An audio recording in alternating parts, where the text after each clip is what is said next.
જય જવાન જય કિસાન. હાલ કચ્છભરમાં ખેડૂતોના જમીન રેકર્ડના મુદ્દે ખૂબ મોટા પાયે પ્રશ્નો ચાલી રહ્યા છે. કચ્છમાં જમીનો માટેનો ખૂબ એક રેકર્ડનો અને ડીઆઈએલઆર શ્રીનો ખૂબ મોટા પાયે એક પ્રશ્ન ચાલી જ રહ્યો છે. સાથળીની દ્વારા મળેલી જમીનો હોય કે જે પણ જમીનો છે જે સ્થળ ઉપર બેસાડવાની પ્રક્રિયામાં ખૂબ વિલંબ થઈ રહ્યા છે અને ડીએલઆર શ્રીના ખેડૂતોના ખૂબ જ મોટા પાયે ધક્કા ખેડૂતો ખાઈ રહ્યા છે.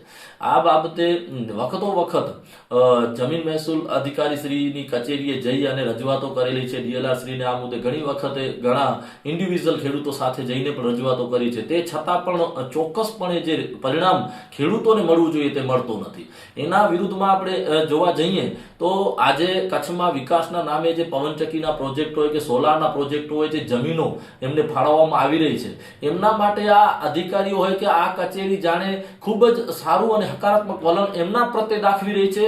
જ્યારે એના વિરુદ્ધ જ્યારે ખેડૂતોનો કોઈ વિવાદ હોય છે તો ચોક્કસપણે એ કંપનીઓના પડખે જઈ અને એમનું કામ કરે છે અને ખેડૂતોને દોડાવી દે છે. આ ખેડૂતો ખૂબ અહીંયા ધક્કા ખાઈ અને રજડી રહ્યા છે.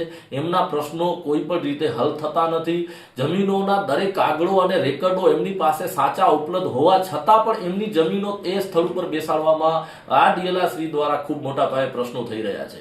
સર્વેયરો પોતાની મનમાની દ્વારા પણ પોતાની રીતે જે કરવું હોય એ રીતે કરતા હોય છે. જે એના રેકર્ડ મુજબ થતું હોય એનાથી પણ વિપરીત કરવાના પ્રશ્નો પણ અમારી પાસે ચોક્કસ આવેલા છે. આ સમગ્ર મુદ્દે આવતીકાલે રાષ્ટ્રીય દંડ અધિકાર મંચ તેમજ જાગૃત આગેવાનો સાથે આ દરેક પીડિત ખેડૂતો જે આ ડીએલઆર શ્રીની કચેરીએ ધક્કા ખાય છે અને એમને ન્યાય નથી મળતો, તે દરેકને સાથે રાખી આવતીકાલે 18 તારીખના રોજ સવારે 11 વાગે સર્વે સાથે મળી અને આ તાનાશાહી વહીવટ તંત્રની સામે ચોક્કસ અમે ધરણા કરશું. અને એક જ માંગ છે કે આ દરેકના મુદ્દાઓને ચોક્કસપણે ન્યાય મળે અને જે સત્ય છે અને જે યોગ્ય રીતે થાય તે થવું જોઈએ, ના કે કોઈના દબાણવશમાં જે આ કામગીરી થઈ રહી છે તે ન થવી જોઈએ. માટે આવતીકાલે ચોક્કસપણે ધરણા યોજાશે અને એ જ માંગ હશે કે આ ખેડૂતો જે જગતનો તાત કહેવાય એને ન્યાય મળે. એ જ માંગણી સાથે આવતીકાલે હું દરેક ખેડૂતોને કચ્છભરના જે પણ આ બાબતે પીડાતા ખેડૂતો હોય,